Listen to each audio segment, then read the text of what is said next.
this is the re-railer, I believe, and actually it comes in two pieces. And then here is the portable re-railer, so you can put this anywhere in your layout instead of having it in the track. And this right here is the power pack. It's very light blue and also very lightweight, so it felt really hollow inside, a bit plasticky. And the controls not too complicated.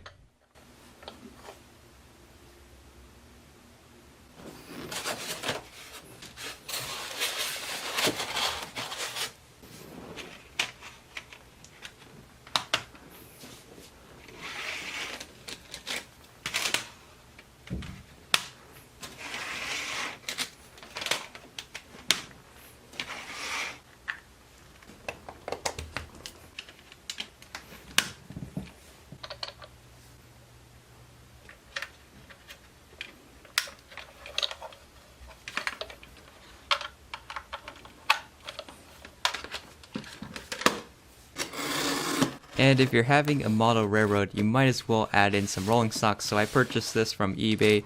It actually took quite a while to come, I guess because it's the holiday season.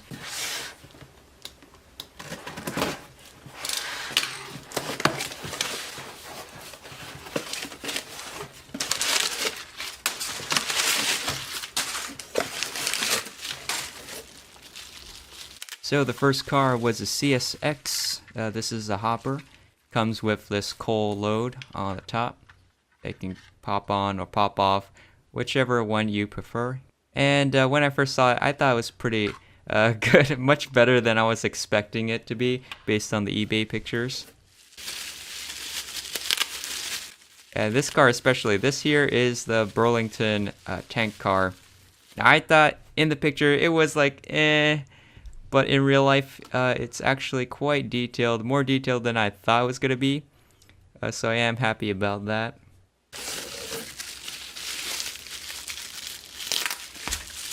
And then right over here, this is from Maryland, the Western Maryland Railway boxcar.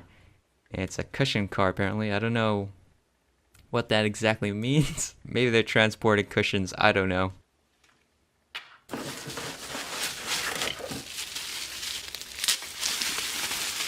Now next up, this is a covered hopper. It's actually one of three of covered hoppers. They're pretty much all the same design. I got two of these, so you'll see later on in the video there's going to be another one that looks exactly like this one. Yep, here's the other one. And then the third one that is slightly different.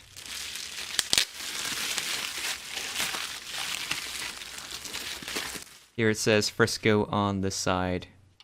Nice variety. And these guys are very, very slippery, so when I first put them on the table, they were like rolling everywhere.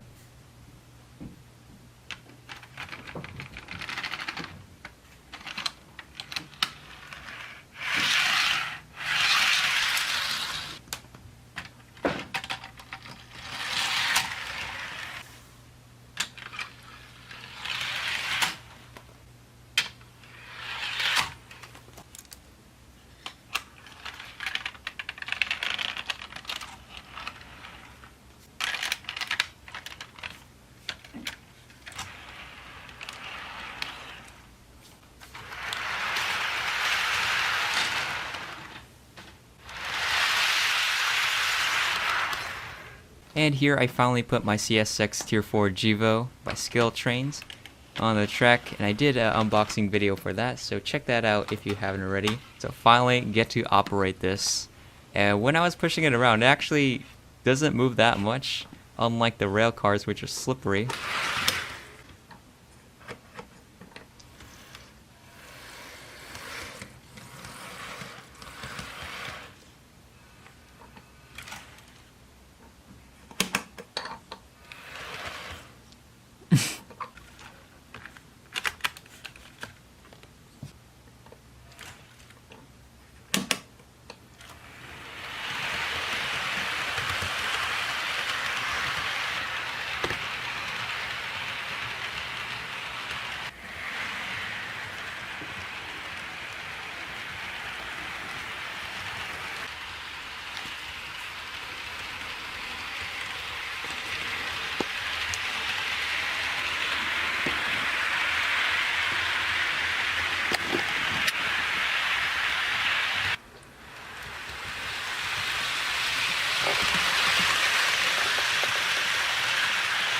And since I thought it would be boring if I just had an oval, I decided to purchase also this KATO HV2, and it is a siding.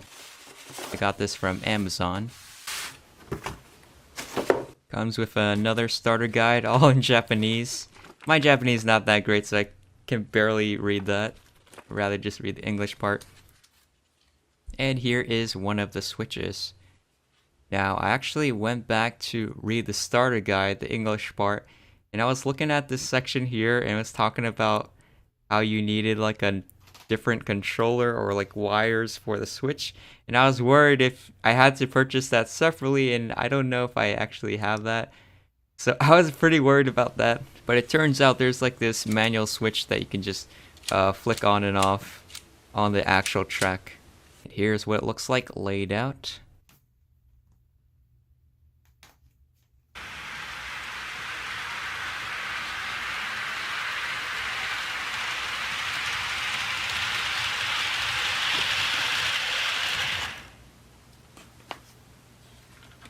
And right now I'm just switching off the locomotive so it faces the other direction.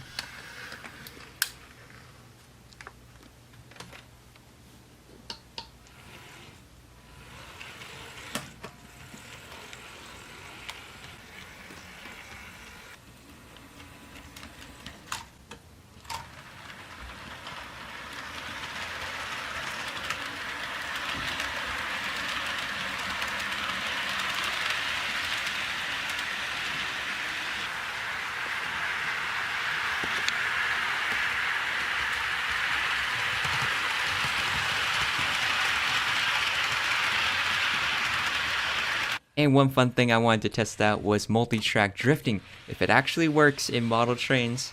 So I tested it out for myself.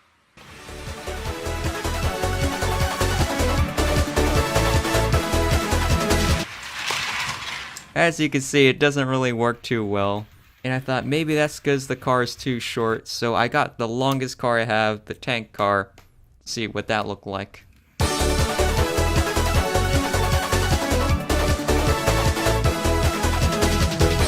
And that sort of worked for a little bit, but then it quickly just derailed again. And yeah, that doesn't work either. I guess the bogies aren't that flexible. And this is when I realized when you change the switch, it actually diverts the power. So when I was doing stuff with the power pack, it wasn't moving because that track isn't connected. So if I switch it back on, it goes right away.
And when I was watching back on the videos, sometimes you'll see the CSX train, it actually only has its headlight on, not the ditch lights like right here.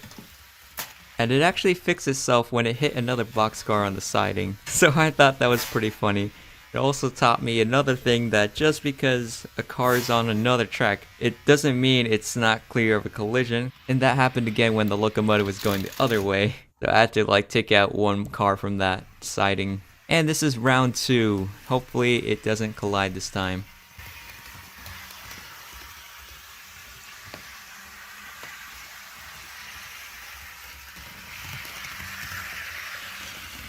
And that's a success.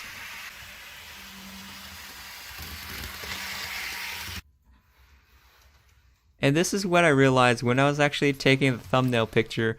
One of the ditch lights actually doesn't turn on at all, so I'm gonna have to get that fixed.